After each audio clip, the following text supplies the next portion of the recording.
Namo tassa bhagavato arahato samma sambuddhassa. Namo tassa bhagavato arahato samma sambuddhassa. Homage to the blessed, noble, and perfectly enlightened one.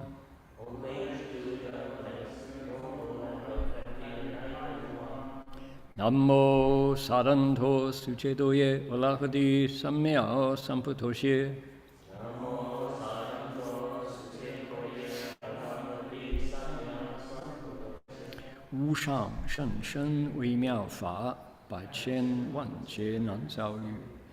我今见闻得受持，愿解如来真实义。Supreme and wondrous Dharma, subtle and profound, rarely is encountered even in billions of eons. But now we see and hear it and accept it reverently. May we truly understand the Buddha's actual meaning. 师父上任，各位师兄，大家阿弥陀佛，阿弥陀佛法师。Nice to see you all. Glad you're here. Welcome. My name is Heng. Today is Sunday, the 25th of August. We are happily into Virgo, and it is Saturday night back in Berkeley, California. And please adjust your date and your location. Glad that you're here. We're going to be looking into the Flower Garland Sutra, the entering the Dharma realm chapter, also known as merging with the realm of totality. A whole bunch of ways to translate. It's the Avatamsaka Sutra's epic story of a pilgrim, young man who goes from being aged 20 on a pilgrimage, on a journey, and winds up as a Buddha, successful. So that's what we're looking into. Part of our opening program is to invoke spiritual presence, to invite the Buddhas and Bodhisattvas to draw near, the Dharma protectors. So please join me. Here we go.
One more time.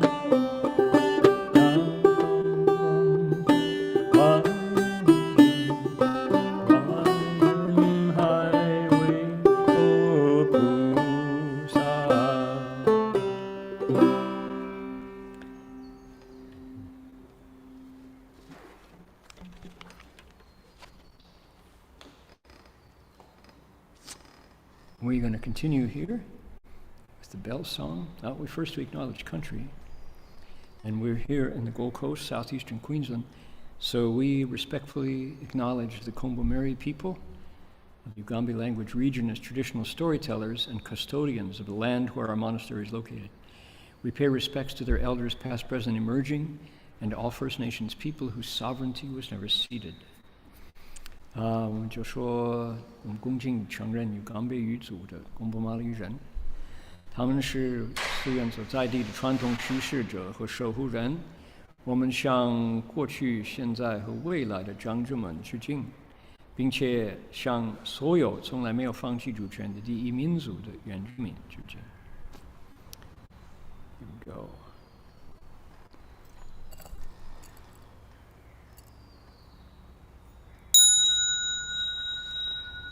Bell sound wide resounds throughout 100 million worlds.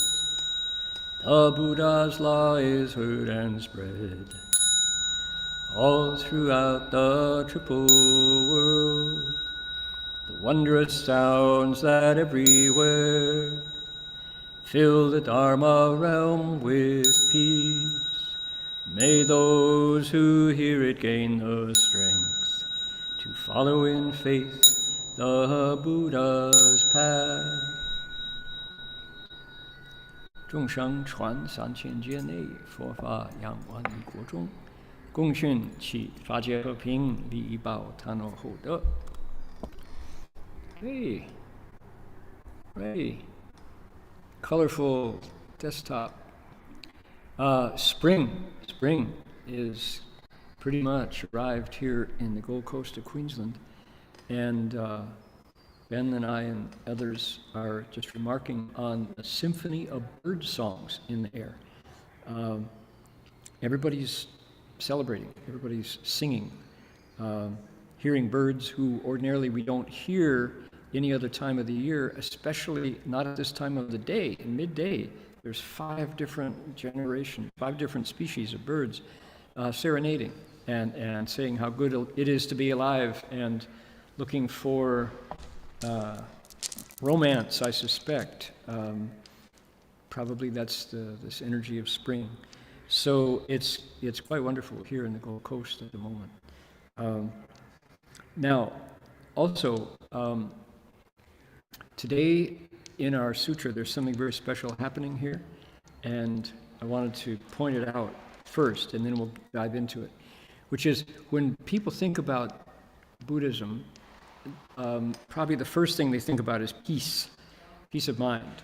Anybody who's ever started a yoga class or mindfulness, I wanted to find peace. I wanted to get a peaceful mind. I wanted to get calm and calm things down. So that's one for sure.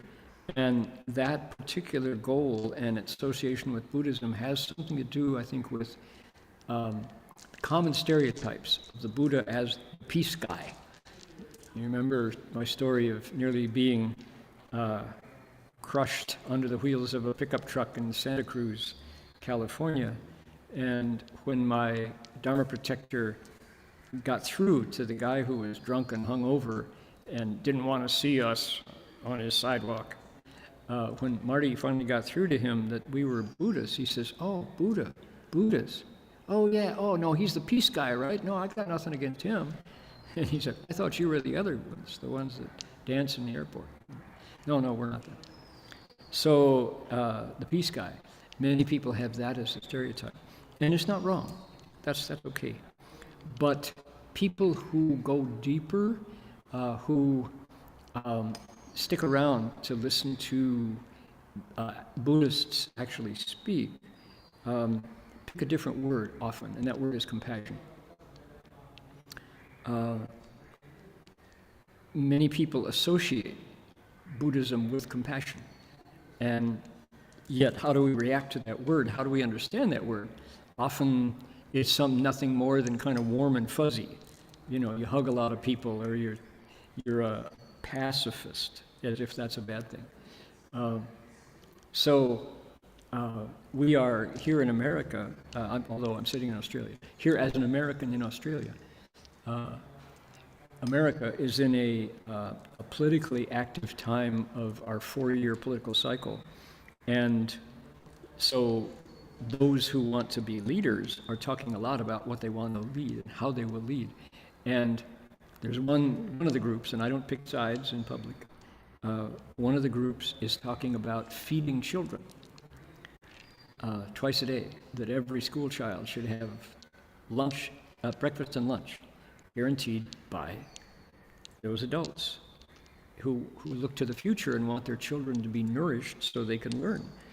And that's, and then that same group is talking about extending care to elders who in their retirement, that as elders get old, we need to care for their bodies, for their well-being. And you think, yeah, that makes sense, because I know I will be old, and I will be older than I am now. So that, both those ideas, caring for children, caring for elders who may be too young to take care of themselves or too old to take care of themselves, that would seem to fall under compassion. Compassion, and then we have the same, we've been hearing a lot of political speeches because it's that time of year, that time of the cycle. And people talk about things like, if one person is undergoing difficulty, it's as if all of us are undergoing difficulty. If one citizen is in need, in fact, all citizens share that need. I've heard these words being said, and that sounds so much like the Bodhi resolve and the Bodhisattva's awareness that we're all connected. So now is the time when potential leaders are promoting how they will lead. We're hearing principles that sound like Guanyin Bodhisattva might have spoken them. Isn't that interesting? So why start with this today?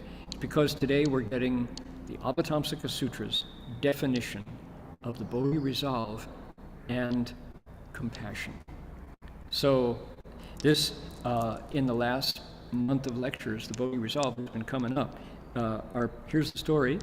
Sudana, our hero, our young man who is out there looking for wisdom, looking for teaching, looking for teachers, he's now on teacher number 3.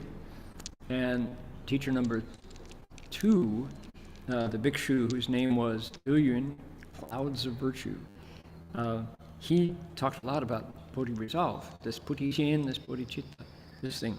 And so we learned a lot about it. And then he goes to see number 3, or if you count Manjushri as number 1, then this one is number 3, Yun, ocean clouds, oceanic clouds, ocean clouds. He is like defining the Bodhi resolve. And today, wait till you see what we come up with. So anybody who's ever wanted to say, well, we know compassion and Buddhism are linked, what is it? You'll find out today. Today we find out. Okay, sound interesting? Are you happy about that? I hope so. That's what we're going to be doing. Let's take a look here. Bring that up. Oh, no, we'll put you away for now. There you go. We want this one. There it is. Okay.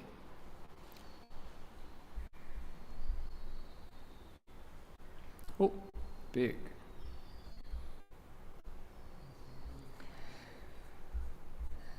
Okay. Are we ready? I'll give you a line, you give it back to me. Here we go. Fa pu ti xin zhe, 所谓发大悲心，普救一切众生故；发大慈心，等佑一切世间故；发安乐心，令一切众生灭诸苦故；发饶益心，令一切众生离恶法故；发哀悯心，有不为者咸守护故；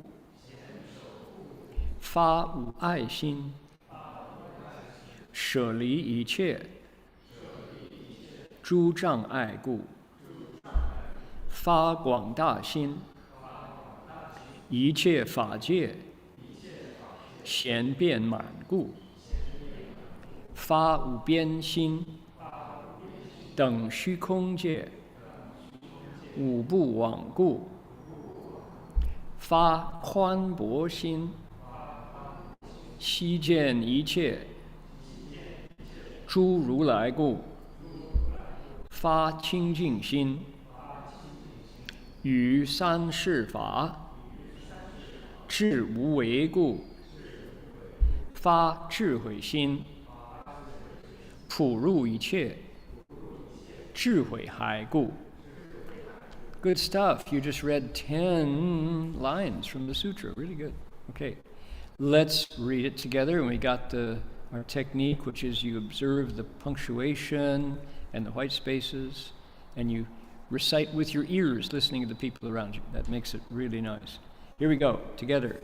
Expressing the Bodhi resolve means that, take a breath, you bring forth a great compassionate mind to save all beings everywhere, period.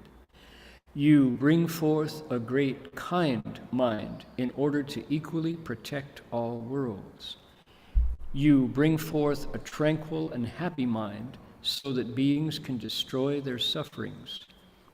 You bring forth a mind of beneficence so that beings can leave behind evil dharmas.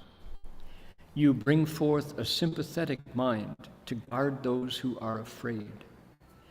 You bring forth an unobstructed mind to leave behind all obstructions.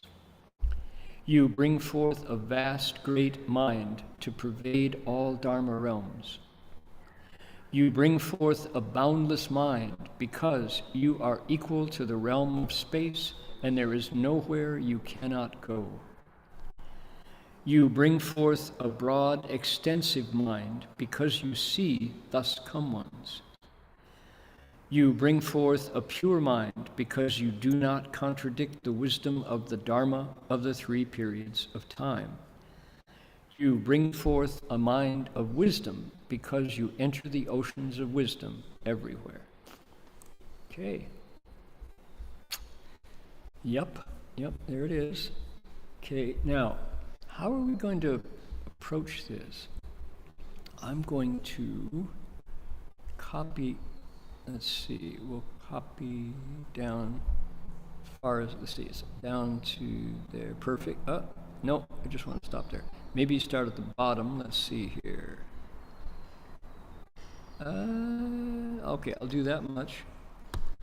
And park it right here. Now we're gonna go back and get the rest. Let's see here.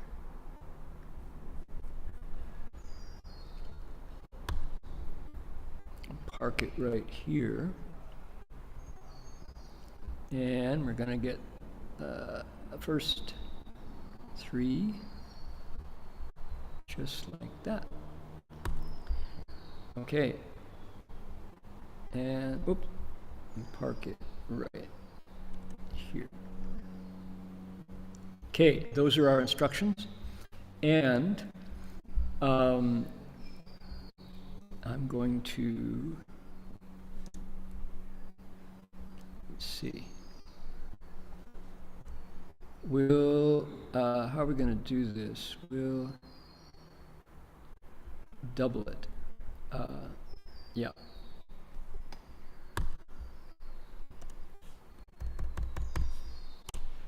Okay, now, first set, we're going to do this. This is going to be a little slower, but I think it's, what I want to do is isolate the teaching here so that we can identify it. When it's in the sutra and the flow, sometimes it just kind of goes, we lose sight of the trees because of the size of the forest. And I want to point out trees here and then let them make the forest spontaneously, so to speak. Okay, so here's the context. The context is our teacher, Hai Yun, this monk, Ocean Cloud, call him Ocean Cloud. He's explaining to Sudana what the Putishin is, how to get it, because he's already established this is what he wants. Sudana wants the Putishin, the Bodhi resolve. He wants the right one. He wants it completely. He is sold on the truth that in order to become a Buddha, he has to fa Putishin. He's heard this over and over from Manjushri and others. So I think he's not really clear on what it is yet.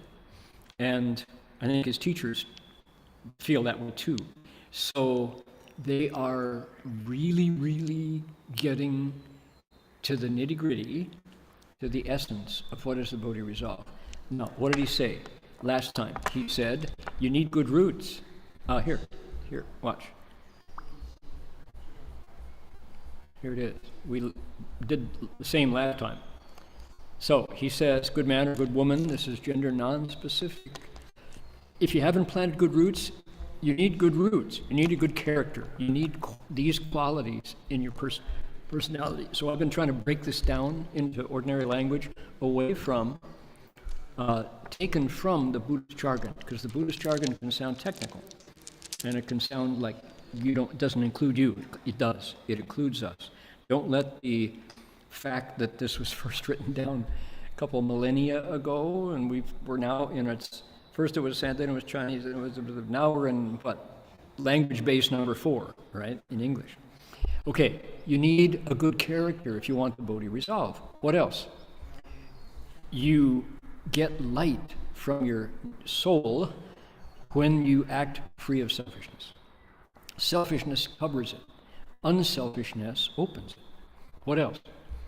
You have to meditate a lot to get the Bodhi resolve, so that you can actually loosen up the emotions, the false thinking that covers it over. You got to help other people.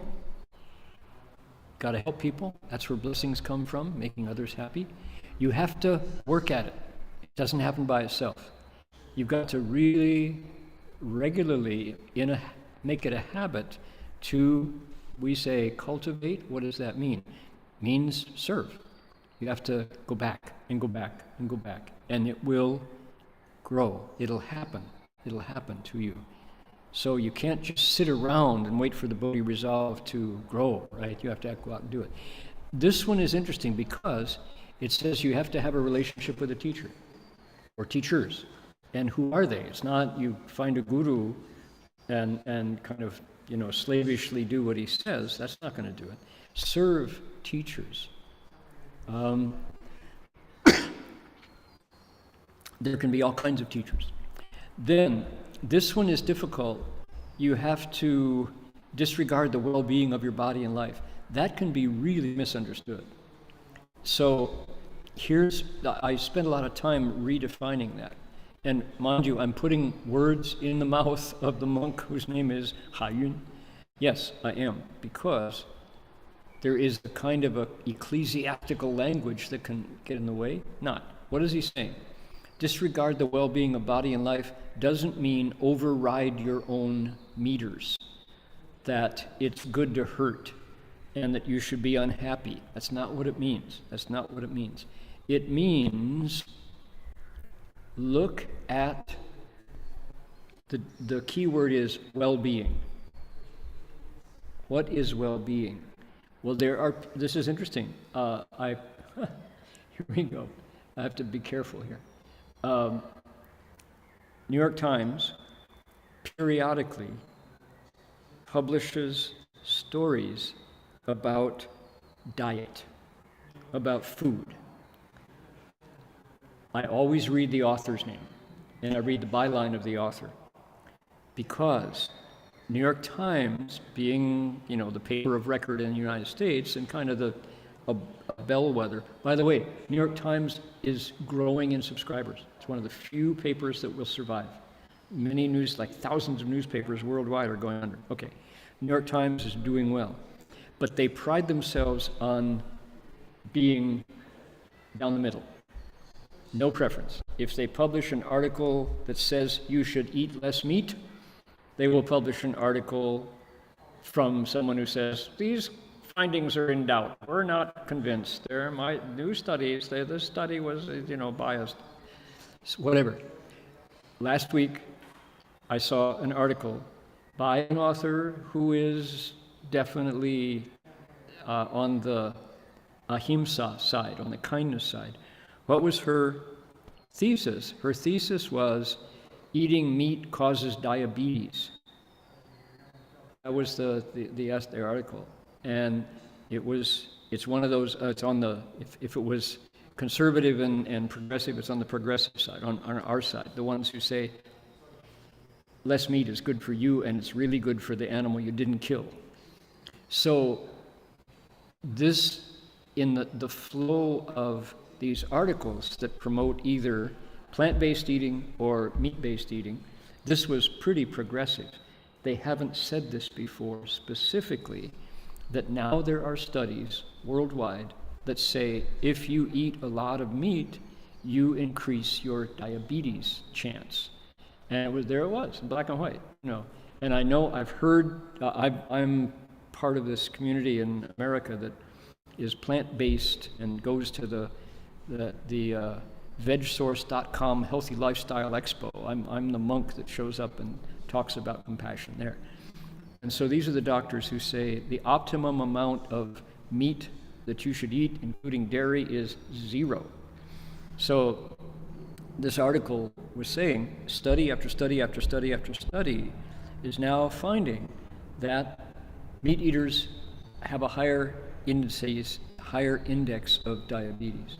And then the reasons for it. And then at the bottom comes the paragraph that says, however, there are, not to say that all meat is bad, you should probably include a little bit of meat somewhere in your, you know. They had to discard there, to disclaim. Okay, so what's the point?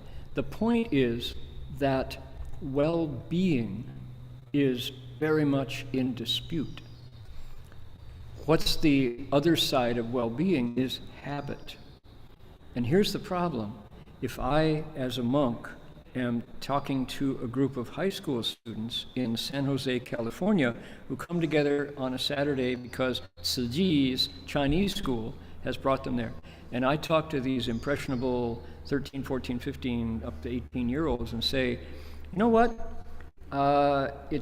You really don't need meat, and you're probably better off without meat. And then these children go home and say to their mother, I'm going to be a vegetarian. And then mother says, who says? Well, Heng Sure said today, she says, all right, yeah, but you know what? Are you going to be hungry at dinner time? Yes, of course. Well, you're going to eat what I cook.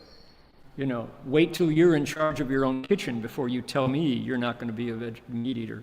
You're going to be so it's really tricky to describe well-being, even for people who intellectually say, I understand that I'm a Buddhist and so I shouldn't really take life, but I'm very concerned that I want my daughter and my son to get into Stanford, and I want them to be first chair violins and also make the varsity tennis team.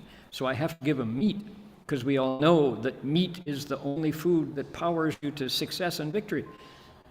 And so here we are. This is where this line from Haiyun Biqiu really comes alive. What is well-being?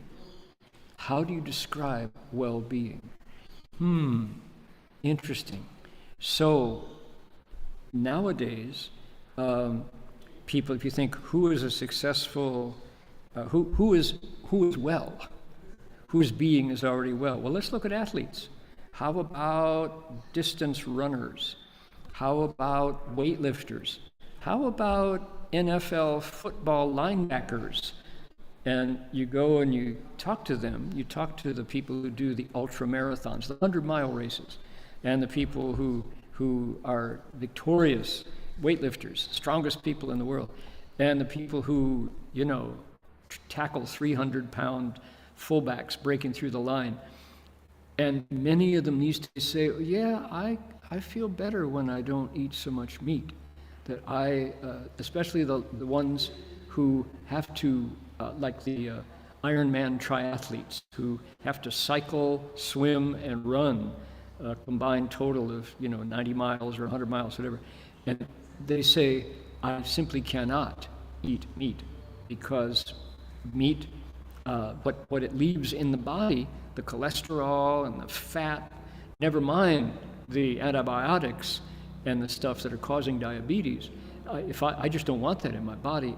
And I eat plants, and I do better. My whole engine runs cleaner on plants, right? I feel my being is well when I eat plants, So you hear that and you go, that works. So that's the health argument. Now the Buddhists come from a different perspective, the well-being of your body and your life is not entirely based on your physical body. We also have something called the Fa Shen Hui Mi, the Dharma body and the wisdom life, which is to say the invisible parts are, in Western terms, it's soul or spirit. And if all we have to do to get the sense of this is to switch it around and say, suppose we were the prey and not the predator. Suppose there was a species in our world that fed on human flesh. How would we feel? And the answer is, of course, we would prefer to keep living, not to be somebody else's nutrition. But when you flip that around, you think, yeah, well-being is not entirely, being well-fed or fat with those flavors in your mouth. So that's my point, is to say disregard well-being of body and life does not only mean tune out pain, override your sensors. If it hurts good. You have to kind of, no pain, no gain sort of thing. That is not the middle way. And the Buddhists whom I know, who are successful cultivators, who go long because they stick to the middle. They avoid extremes. Now, this is situational. Somebody can turn to Master Hua's teaching on Chan meditation and say, wait a minute. Here's your teacher saying, sit right through the pain. That you have to, when you meditate, you like pain. Pain is the thing that gets you through the pain gate. Yes, that's true. That's for somebody who is a dedicated Chan meditator and who has to retune the body, the Jing and the Qi and the Shen and the Xue, the blood and the nerves and the Shenjing. All of those things have to root themselves through your knees when you're meditating, through your back. That's a specific, particular teaching for that situation. So it's very funny in the world of mindful meditation now that has become something like yoga, just so common everywhere. Rarely do you find a mindfulness teacher who will say, through the knee pain.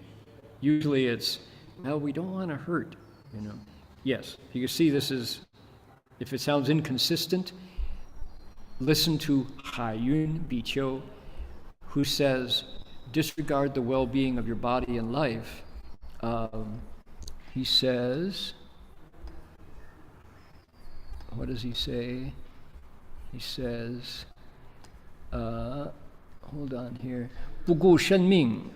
There it is right there. 不顾生命. Don't worry, don't be so concerned about your excuse me, about your body and life, about your we would probably translate it as well-being, I think. That's probably a good translation. And I'm going to redefine that by saying, check your priorities of pleasure and comfort and balance them with sufficiency. Appreciate sufficiency. Often in our world, now in a consumer world, we equate more is better, and the most is the best. Whoever has the most toys wins the race, right? That's what life is about, is accumulating fancy toys, watches and sports cars and skis and vacations and crypto, blockchain, that kind of thing. And the Buddha would say, well, too much is another kind of misery. 不过,不够跟不齐一样, not enough and too much, both lead to affliction. So, can we learn to 知足常乐? This is such a powerful one. Maybe if I can say this in Chinese, people won't forget it. 知足, I love this phrase, 常乐. There it is. Let's strike through. Where's my strike through? Let's unstrike through none. Here we go. 知足常乐. Ready? In word for word, no, enough, always happy. So that is to say, contentment leads to constant joy. There we go. That's an actual translation. So Chinese, 知 enough, you know, 足 to be enough, 常 always, 乐 知足常乐. Know enough, always happy. That is to say, when you can be content, you will always be happy. Okay, so there we go. So what is the well-being of your body and life? If I can eat, if I can nourish my body in a way that doesn't include the suffering of others, I am happy and I have enough. I have enough, I am grateful, share the blessings. Hallelujah. Okay, so that's another way, and I think it's wrong to only say tune out pain. There are plenty of evidences that say middle way is the way to go. All right. Okay. Next one. The Chinese was, what was it? It was 无所藏疾. 无所藏疾. Okay? Don't store up stuff. Don't conceal or hoard possessions. Don't hide the goods. Okay? If you hide the goods and only give just the ordinary or the worst stuff to others, doesn't make for happiness. It doesn't make for samadhi either, because you're constantly thinking about protecting the things you have. All that stuff goes away at some point, and there's joy in giving. Now this one we talked about a lot. Make your mind flat like the ground without highs or lows. Not exactly. It's choose the seeds you plant because your mind will grow those seeds impartially. And also, don't let depression happen. Now, easy to say. Depression is currently a medical epidemic worldwide. And it's hard to, it's not just an idea. Depression, of course, there's bipolar, there's clinical, there's all kinds of depression. There's even new forms of depression, including eco-depression. People look at the planet and say, we're heading for disaster in denial. So there's different ways of depression. But how do you do it? What does the Chinese say? It says, our teacher knows what he means. He says, 等心如地无有高下. He says, level out. If 等 is a verb, level out your mind just like the earth. And he's not only talking like flat, like a line. He's talking about making the mind like the ground. What is the ground like? The ground accepts seeds equally. So be a good gardener of what you're planting. And don't let it get high, don't let it get low, which would be opinions. Don't let biases and prejudices confuse you to think that's reality. Reality is infinite, constantly changing potential. There is no high, there is no low in reality. It's all relative, and it's what your habits tell you, and it's what your environment tells you, what your teachers, your parents tell you. Okay, what else? Your nature feels empathy and pity for beings, empathize with others' pains. Is that an S? Empathize? In America we do Z. I know in Australia we do S. Empathize with others' pains. Feel it. Guanyin Bodhisattva does. Never forsake beings and other paths. We talked about parents, grandparents, elders, generations past. Always think about the Buddhas, and this is how you express the Bodhi resolve. Okay? So, that's our context. We all clear on that much? This is major teaching on Bodhi resolve, isn't it? So, here's our pilgrim he's learning about this thing called the Putishin. There we go. All right. Today again. Today. So, what's the first thing he says? Fa Putishinja. Somebody who does it. If somebody makes the Bodhi resolve, how do you know you've done it? Notice these all are fa, fa, fa, and then shin, shin, shin. All of you readers of Chinese, those who want to be a reader of Chinese, make resolve. Another way, have thought. What were we doing? Express resolve. Okay? So make this thought or experience this mind.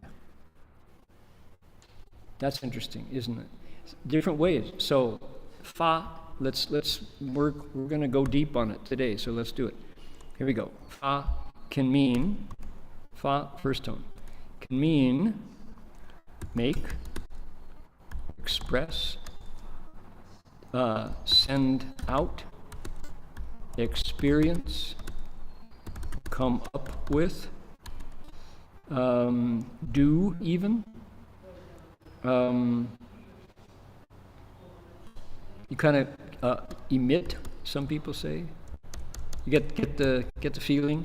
Fa, it just means live in. Is that live with, sort of?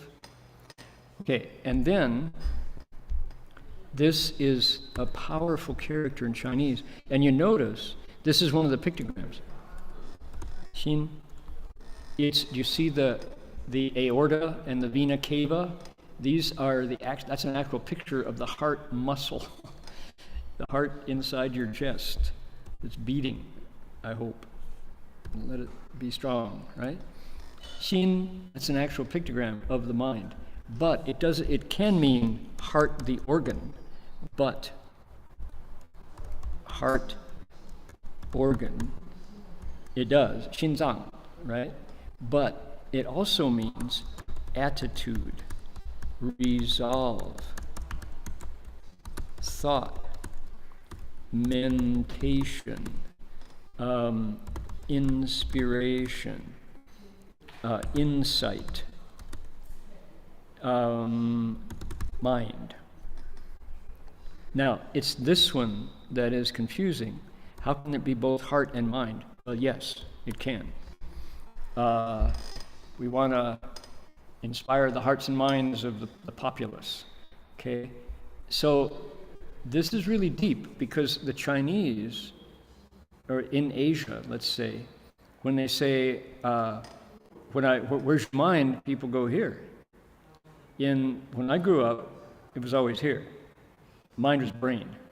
That's where you think. You think in the brain. You don't think in your heart. Well, in Asia, it's like, yeah, we think in our heart as well. There's a major feel component of a thought.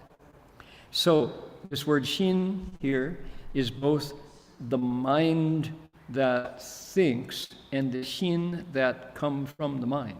So it's this producer and the product, both. We have another word that people use for thought, nian. But that one is also for mindful, and it's also for recitation, So let's just stick with this one for now. Okay, what do we got? Make a heart. Nah, bad translation. Express a mind. Send out a thought. Experience an attitude. Come up with a resolve. Live in that inspiration. You see the varieties here? So, fa, xin, we have 10 of them. Look, fa, xin, fa, xin, fa, xin, fa, xin, fa, xin, fa, xin. Somehow, in translating this, we have to come up with the right combination of fa and xin. So, currently, our translator, that was not me here, has express a resolve. Express a resolve. Kind of express, I don't think of my mind as expressing. You think of what a coffee maker expressing cappuccino, right? Or, yeah, you express hot water through the coffee grounds. So that's not quite it. But I much prefer something more like experience experience the insight, experience the attitude. Let's work with that. So here's our, I'll cut that and put it back here. Okay, there, so far so good. Now this one, first one, is compassion. Dabe. The second one is kindness. Okay, here it is. Moving on down, here we are today. Bring forth a great, compassionate mind. Notice, here it was express resolve. Down here it's bring forth a mind. Our translator couldn't make up their mind. So bring forth a mind. Let's go back. Bring forth. Bring forth a mind. So, okay, does that work? I'm going to now bring forth a mind. You go, better do it over there. I don't know if I want to be next to you when you do that. So, I would say that's not quite it either. But bring forth a great compassionate mind. Bring forth a great kind mind. 慈悲, kindness and compassion, hallmark of the Mahayana, the motive of the Bodhisattva. There it is. This is our school right here. And if we want to say, what is the Mahayana? Well, it's here. This is the Avatamsaka Bodhisattva being taught how to make the Bodhi resolve. You fa da bei xin, fa da ci xin. Here it is. Fa da bei xin, compassion. Great, it's great. And it's great. Okay, big, meaning not an ordinary, compassionate, blah, blah, blah, but a great one, a big one. Actually, since we're translating, oh my goodness, I should have warned everybody how deep we're going in this. Okay, what is this? Da. Da gets translated, sadly, with great so often. And great, as an English word, has lost its greatness. Great has become such a tepid, lukewarm, powerless word anymore. How you feeling? I'm great. Yeah, oh, that was really great. Yeah. I didn't like it, but I think it's probably great, yeah. It's just bleh. Great is not what it used to mean. Great used to mean like, how great thou art, how great thou art, then rest my soul. It's praising God with greatness. Now it's just like, yeah, oh, you're looking great, yeah. Meaning, no other word kind of fits that. It's just like the next one along the list is awesome. Awesome has lost its awesomeness entirely. My line that I repeat every time, you're probably all tired of it, is our past brother David Rounds going to Black Oak Coffee Roasters in Ukiah, and the barista says, and what do you have today? And David says, I think I'll have just a plain black coffee. Awesome, says the barista. And it's like, no, it's not awesome. You've robbed that word of its awesomeness. So this is something that a language does to its words. And we are translators. We're making the sutra connect. We're hoping the sutra will connect. So what do we do when this bhikshu, Haiyun, is speaking to his student, Sudana, telling him somebody who makes the Bodhi resolve, what they're going to feel? He says, you want to fa da bei xin, you want to make this big compassion mind, this attitude of huge compassion. Somehow we have to capture that. And our language sometimes falls short. So, how do we deal with it? Fa, ta, bei, xin. Not only that, you want to be really kind. We could probably do better if we use really. That's good street language, right? Really, really kind. Not ordinary kind, not sort of kind, but really kind. That's what you want. And there we are. Okay, so we got 2. Now, let's keep going. Tranquil and happy. Your mind should be, how about this? Make your mind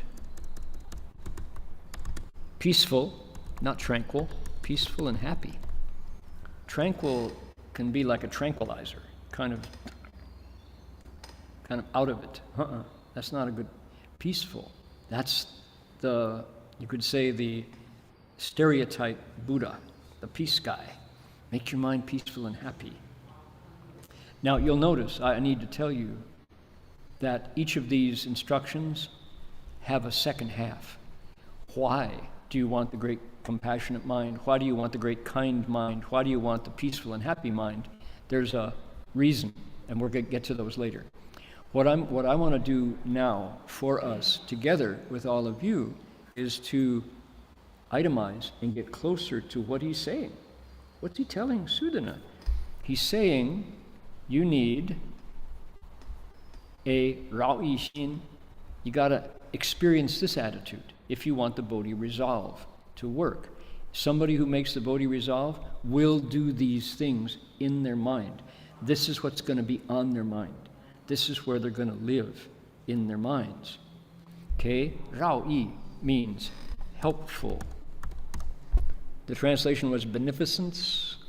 Beneficence is not a word that we use very often. Helpful.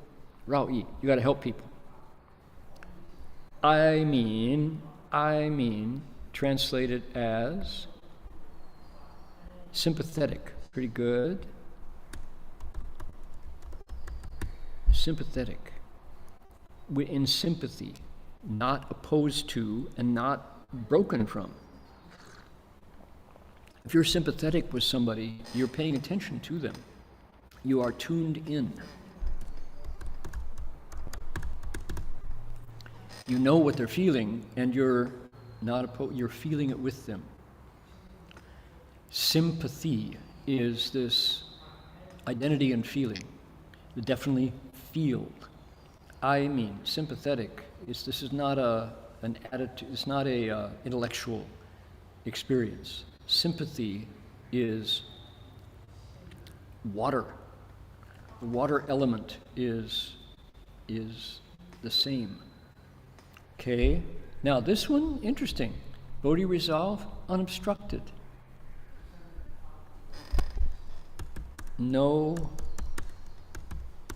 blockage, no impediment, no blocks, no blockage. Okay, sort of obstruction, no obstacles. To what? To the experience of others. You are there with them. You're not standing apart from. You're not you're holding yourself back. That's the way we talk about it. Wu ai xin. Notice this wu, that means no. Ai is a block, an impediment, a barrier. No barriers. Okay, now, so this is a negative, something you want to make the Bodhi resolve, you won't have that. That'll be missing, an obstacle, a barrier. What else? Guang. Guang is this way. It's broad, this way. Da is kind of 3 dimensions, both tall and wide and broad at the same time. Guang da. Large, vast, extensive. There. Have experienced that attitude. When you make the Bodhi resolve, your mind is going to be big in measure. Big, not petty, not small. This one, here's the wu again, you recognize that from here, no obstacle. This is bian, boundary, unbounded, an unbounded mind. Unbounded, no boundary. What's a boundary? It's a fence. Your mind doesn't stop. Unstoppable. Unlimited. A fence limits. You can't go beyond it. Well, this mind, you want the Bodhi resolve, it's going to be unbounded. Okay? Quan bo. This is, quan is wide, bo is kind of deep. So, how was it translated?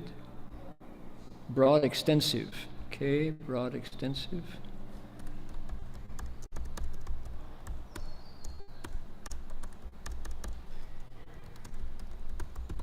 So you see how Haiyun Bicho is giving dimensions.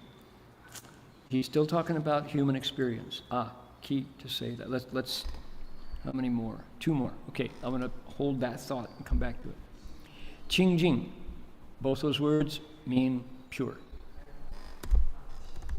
Or immaculate. People who read the teachings of Don Juan, the northern Mexican brujo, the shaman from the mountains of northern Mexico, and the anthropology student, Don Juan, or Carlos Castaneda, that word Carlos reintroduced the word immaculate.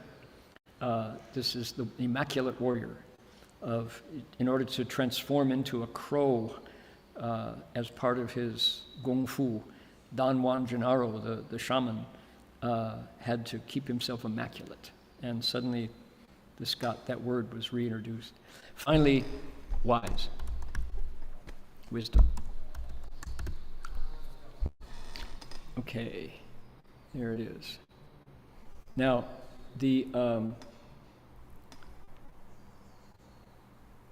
we've got this is all descriptions from an expert of how you know that, let's see, one who has made this experience, attitude of the Xin, so will, so here's the go, this is the first sentence. Fa puti shinja, make Bodhi mind one, comma, will, ...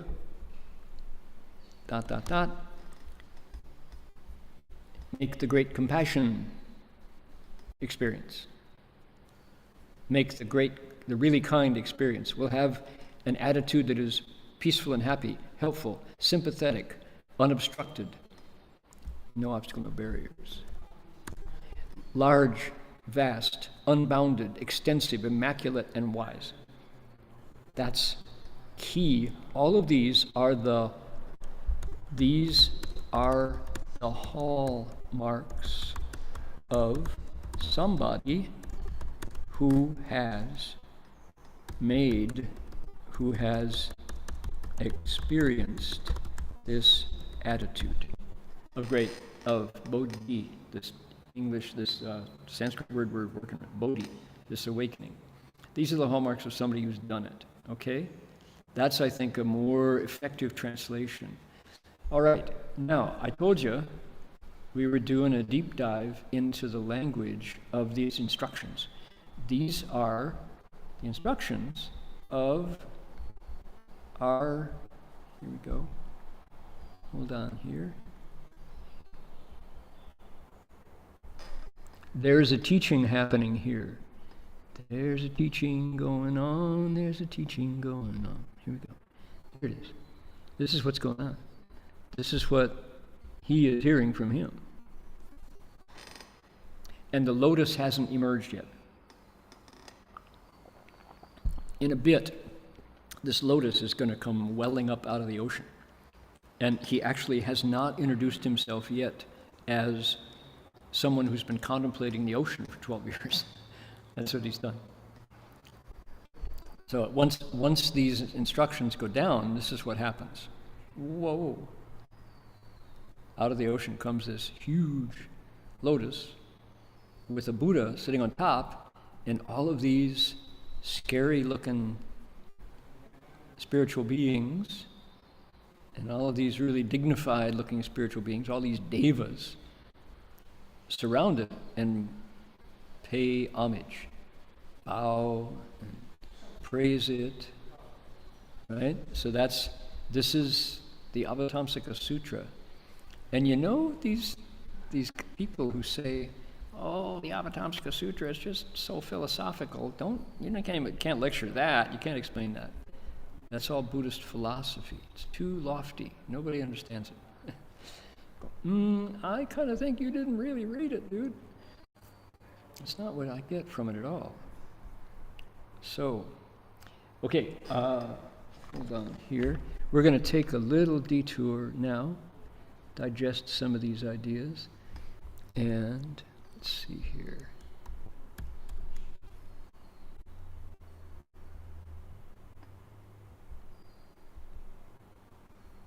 There we go.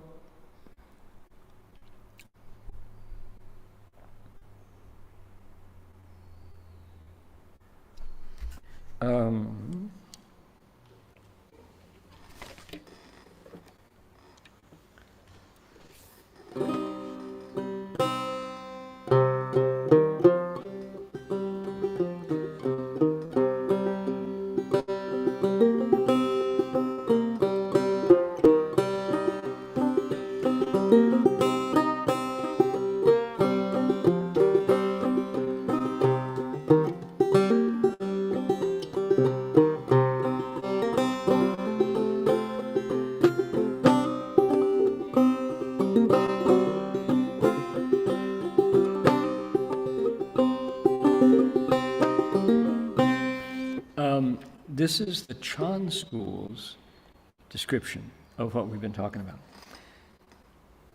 about. Bhikshu Hayun says, if you do it, if you make the Faputishin, if you make this Bodhi resolve, you're going to have these qualities in your heart. Okay, now, a person, now this Bhikshu is very kind.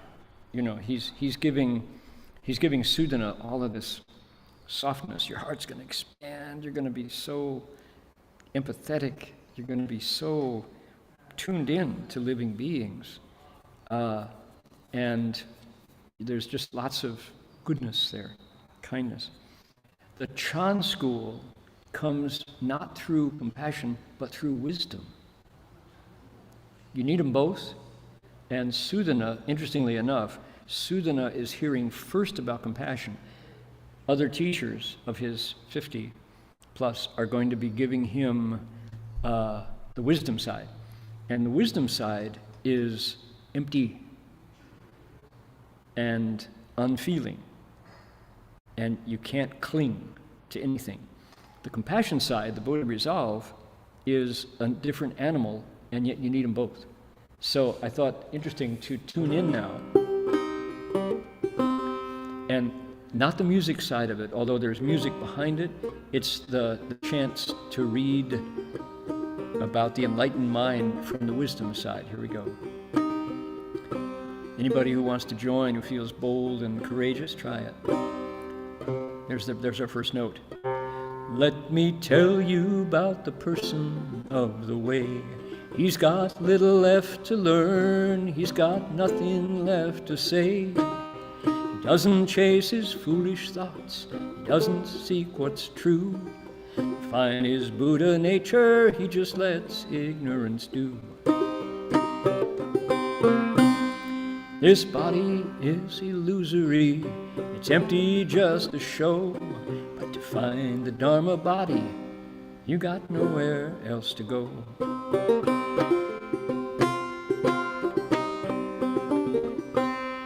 Right? So here's the person of the way, the Tao.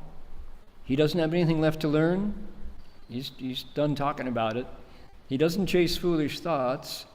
He doesn't even seek what's true. Because why? That's also an attachment. That's one-sided. If there's something true, there's something false. He's beyond duality. To find his Buddha nature, he just lets ignorance do, because the ignorance is the fruit of the Buddha nature tree.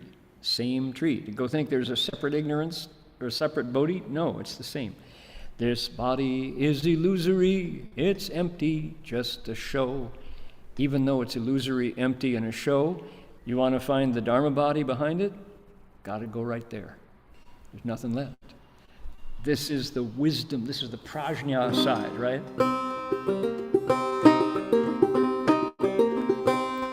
Wake up the Dharma body, there's nothing there at all. The nature, the primal source, the Buddha in the hall. The shadows 5 are empty clouds, floating as they go.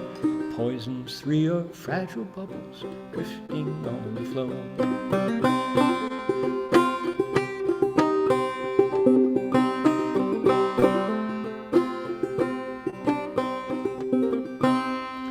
Once you're awake, once you've done this work of the Buddha, what do you get?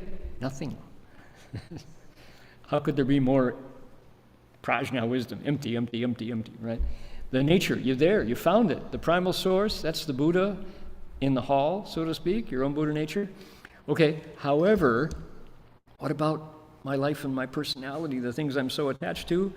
The skandhas, the shadows 5, he says, they're just empty clouds, floating as they go. They die every 70, 80, 90 years and they're gone. The poisonous 3, greed, anger, and delusion, likewise, they're just fragile bubbles drifting on the flow. Don't be attached. Says who? The Chan school. This is the Chan school. That's why this is another document, right? The Song of Enlightenment is, the Entering the Dharma Realm chapter is this extensive, beautiful description of compassion. Song of Enlightenment is this incredible statement of the wisdom of emptiness.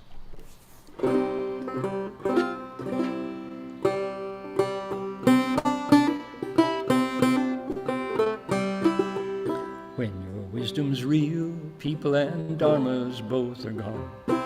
In a finger snap, your karma's done, the stuff that drags you down.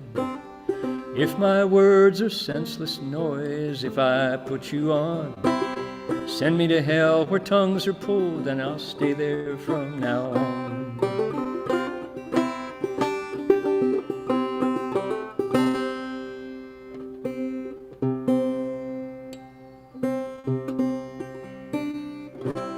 So here he's saying, when you got real wisdom, when you put it down, people are gone.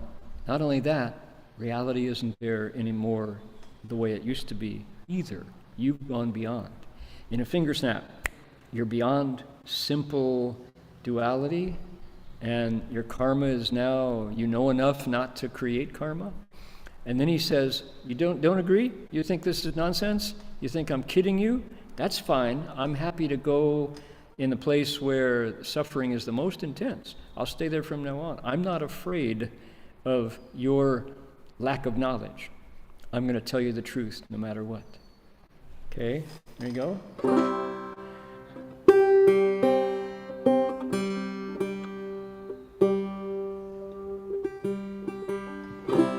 Suddenly you taste the chan of the thus come one.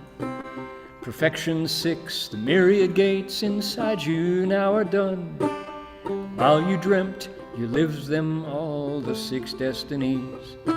Now you're awake, the whole wide world is happy as can be.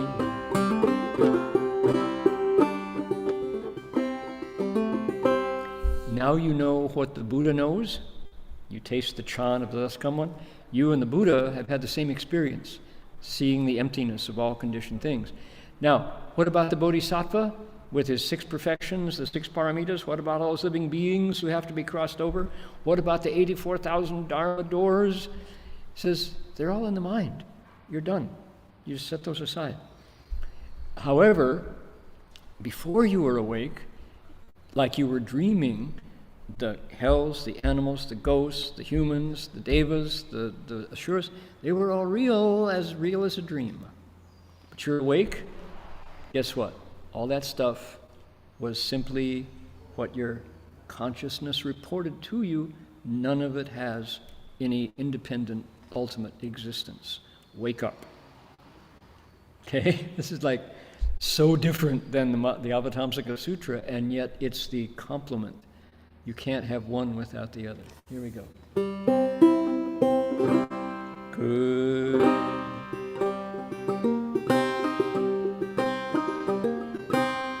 Goodbye to good and evil, goodbye to loss and gain. In stillness and tranquility, you never ask again. Your wisdom mirror was coated thick, you never wiped it clean. Now it shines without a flaw, show me what you see. Goodbye to good and evil, they're both duality. They're both two horns of the same dilemma. To think they're ultimately true and real, that's to be stuck on one horn or the other. Goodbye to loss and gain. It's part of the 8 winds. We're always in there calculating to maximize the gain and to minimize the loss. That's futile. That's just a waste of your precious lifetime. Don't do it anymore. In stillness and tranquility, in samadhi, you don't have to ask those questions anymore, because why? That's just a play that has now stepped off the stage. You're not in the audience watching the drama of life go by anymore. Your wisdom mirror used to be coated thick. Ignorance was on top of your Buddha wisdom. You never wiped it clean. But now, guess what? It shines without a flaw. Perfect mirror wisdom. Show me what you see, he says. We are awake together. Show me. This is a good teacher, right? So that's just to break up our sutra. You listen to me talk too much, too long at once.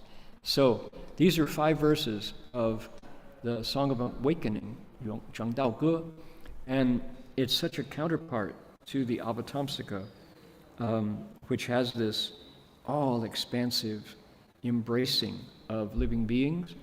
And now, mind you, the Avatamsaka absolutely contains the teachings of Prajna, but at the moment, Sudana doesn't need to know that.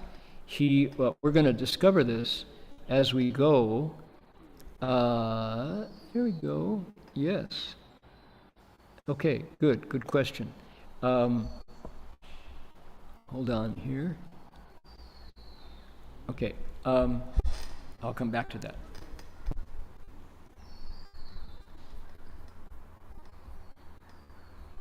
Oh, 1 second, please. Don't want to forget it. Here we go.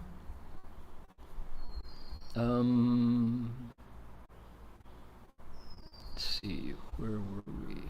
So, fa as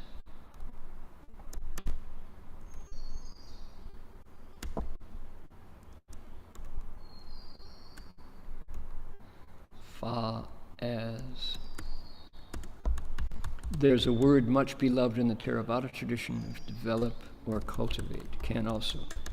They say to develop. Yeah, so we'll keep that. Okay, to say that the Avatamsaka does have prajna in it, there's profound teaching. That's why it's said to be the biggest of Mahayana sutras, because it contains, not that it's longest, it is long, but it's not the longest. It contains both wisdom and compassion. So on one hand, we, through our practice of meditation, discover how our bodies are this buzzing connection of chemicals and electricity and karma, the wind of karma, and seeds from our eighth consciousness developing, blowing us into habits and situations that we really think, how could I do this? Where did that come from? And yet, that's the situation we find ourselves in. And in the midst of that, if we can, because of an exposure to a kind teacher with access to the Dharma, to wisdom, we can, instead of being blown by the wind of karma into situations we can't imagine ourselves doing, and yet here we are doing it, we say, no, actually, I'm going to take a stand. I'm going to go for kindness and not killing. I'm going to go for generosity and not greed. I'm going to go for keeping my word instead of playing around.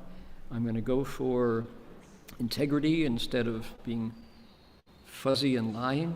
I'm going to go for real insight instead of trying to get high, which always leads to getting low afterwards, right?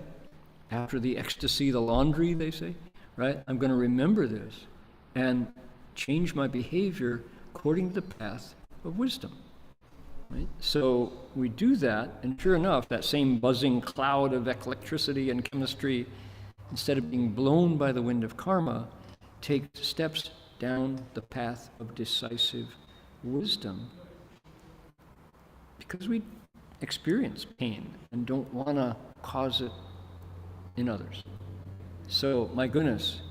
And then, with practice, we apply ourselves to meditation or whatever our method is, and sure enough, there's this day when you can really see through that everything that happens to us in our lives is voluntary. That the things, the words we say, the actions we do, even the thoughts we think, although that's harder, there's choice. Samadhi allows us to see those thoughts rising, and we say, I'm not going to be pushed around by that anymore. I'm going to choose based on my new connection to the lay bodhisattva precepts, or the bhikshu bhikshuni precepts, or the 5 lay precepts, or simply a sense of doing what's right. I'm going to do the right thing. I remember how much it hurts when things go wrong in my life. I'm not going to let things go wrong in other people's lives because it hurts. And I much prefer to give joy. Right? So that's how this whole interplay of wisdom and compassion, and it's so wonderful to have a document like this one, the Song of Enlightenment, Zheng Dao Ge, the Song of Realizing the Way, by Master Yong from Yongjia. His name was Xuanjue, but he's from Yongjia. And here he is. And he wants us to wake up now. He's giving us this seeing in a song form of the emptiness of the nature. And it's like, whoa, that's a splash of cold water. And it's in 62 verses. Holy mackerel. So this is incredible. And then you switch over, and you get our sutra teacher who says, you bring forth a boundless mind. Sorry, where are we here? There we go. To pervade the Dharma realm. We only got to, now we didn't do the second half of the reasons. We just did the minds. Great compassion, great kind, tranquil, happy, quiet and happy. A mind of beneficence was what? It was, I don't like, rao-yi, benefit. You help others. You help people. Service. Sympathy. Unobstructed. Vast and great. Boundless. Broad. Extensive. Pure. Immaculate. And wise. That doesn't sound like the Song of Enlightenment, does it? And yet, it's the same mind. And just the way Master Empty Cloud says, his verse, Master Empty Cloud, when he woke up, he said that the family is lost, people are gone, words are hard to find, as he looks into the void. But then he says, however, right in the midst of that emptiness, nature doesn't do vacuums. So when you make it truly empty, when you really empty it out, what is it? Spring is here. The flowers breathe their fragrance to the sun. Mountains, rivers, the earth itself. Just the Buddha, just the thus come one. So there's the Zhen Yo, is Zhen Kong and Miao Yo, wonderful existence and true emptiness, completely interpenetrate, interfused. So the Avatamsaka does that same thing here. And we've got, because Master Hua explained for us all of these incredible texts, so we can dip back and forth and understand the power of the Mahayana here. Okay, Let's see here. I've got a few minutes to go. I'm going to make sure before we get. Let's see here. Oh, the Dharma Tech. Jinchuan Shi, Jinwei Shi, they're online. Are you there already? Yeah, I'm into fall. There he is. Okay, cool. Hey, how are things down there at Redwood Vihara? Very quiet. Very quiet, I'll bet. Got Give us. myself here. Okay, nice. What's that like? Being there by yourself? Because I have my. I'm hoping to get some reflections about the environment down there for cultivation. It's very quiet. It's just you and the trees, and um, very good for cultivation, I have to say. You just kind of can relax in the stillness. Hmm. It's not the agitation you just feel in the background of a city. You hear like a little bit of noise, always a little bit in the background, like cars driving or just lights flashing. Here it's Hmm. just dark and quiet. Yeah. And you really feel your relationship with nature is you're a little speck and there's just a kind of a much greater field around you. Or the city, everything's kind of built for you. You know, you got the road, you got concrete, you got sound. Here is this very raw. Yeah, and you can be very aware of the thoughts in your mind, which are often you'd be better off just externalizing it in concrete and noise. When the thoughts are there, there's nowhere to hide. Okay, it's true. It's true. Cool. Okay, of course, we're talking about Redwood Vihara down in the little near the town of Boulder Creek. Yeah. This is the Chan monastery that we're developing in down there, Master Hua's latest Bodhi manda. So yeah, and Jinchuan has been instrumental, along with Jinwei Shi, of putting that place into shape so that more people can come and cultivate together. So yeah, I've got the website up here. Do you want to Sure. talk a little bit about what's going Yes, on? so Saturday we changed the date for the dedication of merit for the Great Compassion Mantra. So it won't be tomorrow, it'll be Saturday, August 31st. I know many people in our community are all joining for that, and we haven't had it for a couple of months just because it's been so active in the monastery and at CDB and many Dharma events. But we're going to start up again. So Saturday, August 31st, so 1 week from now in the morning if you want to join the community to recite the Great Compassion Mantra. Okay, excellent. I can report that we just had Ulambana here at BBM and we had about Mhm. 150 people show up, Did you? Wow. Uh-huh. recited in the sutra and the filiality mantra, and people shared a few words and bowed to our ancestors. And so it was a good positive energy day. I guess. A Yeah, lot of 150. That's a people. lot of folks. Yeah, Ulambana. We have to somehow. It's it's a it's a strange enough word that it actually does serve. People hear Ulambana, they know they've heard it before. It's that Buddhist thing, you know. It's as we try to introduce the principles of filiality in the West. That's our Buddhist holiday. And Yeah. monks have tried hard to introduce it to like national calendars of holidays, but we'll see. And it's distinctly linked to filial respect and filial repayment, repaying kindness. So, And one of the words that we thought of, Jing Wei and myself, so we call it intergenerational kindness. ah, We do talk about intergenerational trauma, right? How mm, parents or ancestors, have these traumatic experiences and it gets passed down generation by generation. And so there's a little bit sometimes of blame there, like, oh, my parents really caused me some problems.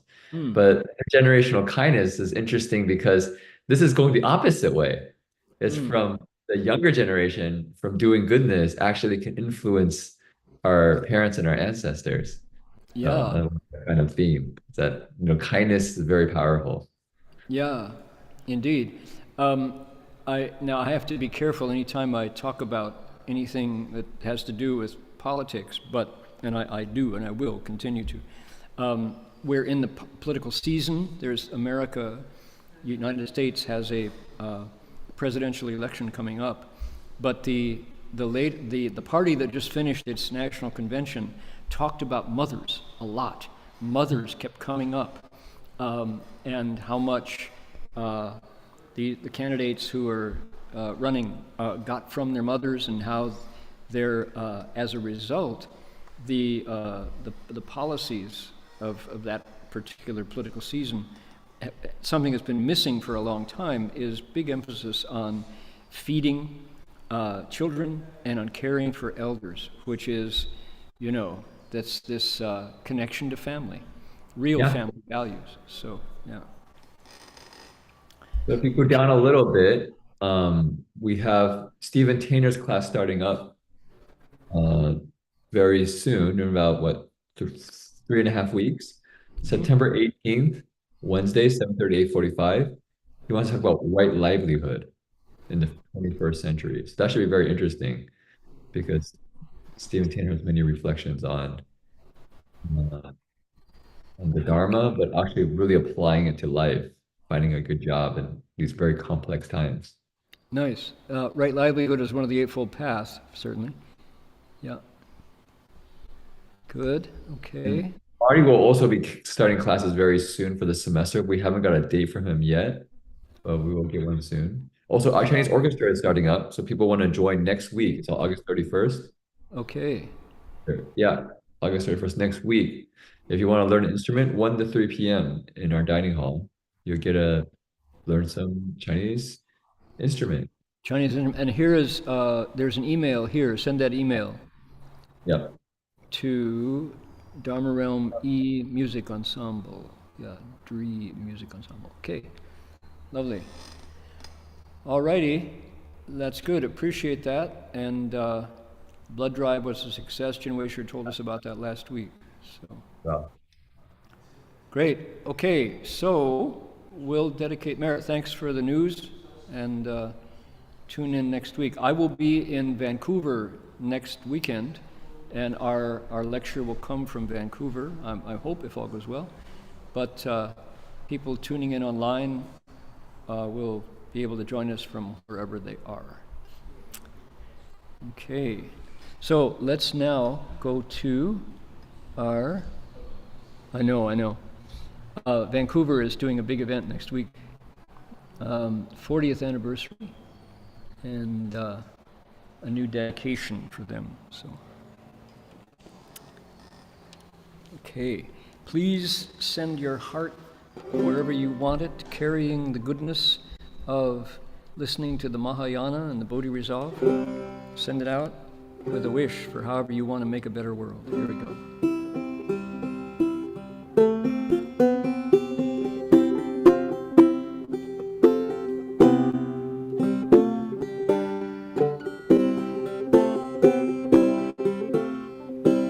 May every living being, our minds as one and radiant with light, share the fruits of peace with hearts of goodness, luminous and bright.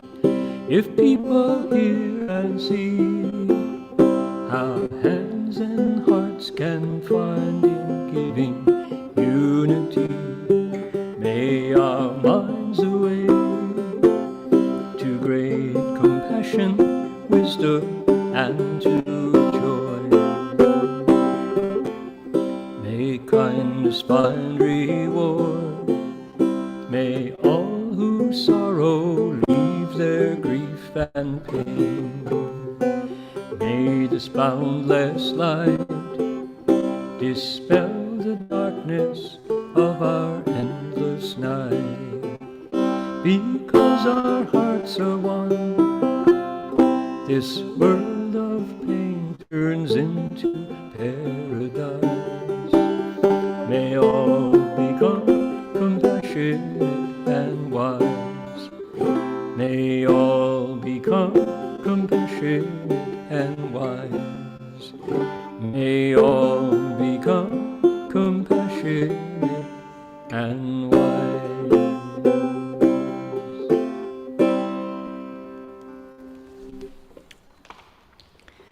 followed by bows to our teacher. Go. Got the bell right here. Anybody who'd like to join, please bow from where you're sitting. Here we go.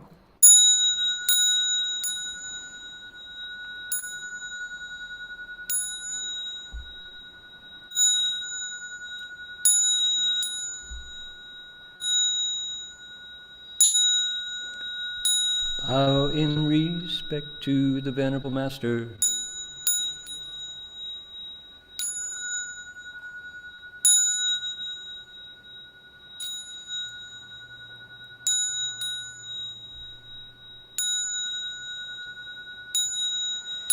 Alrighty, folks, that's going to do it for us for this week. We'll see you all next week. Amitofo. Bye now.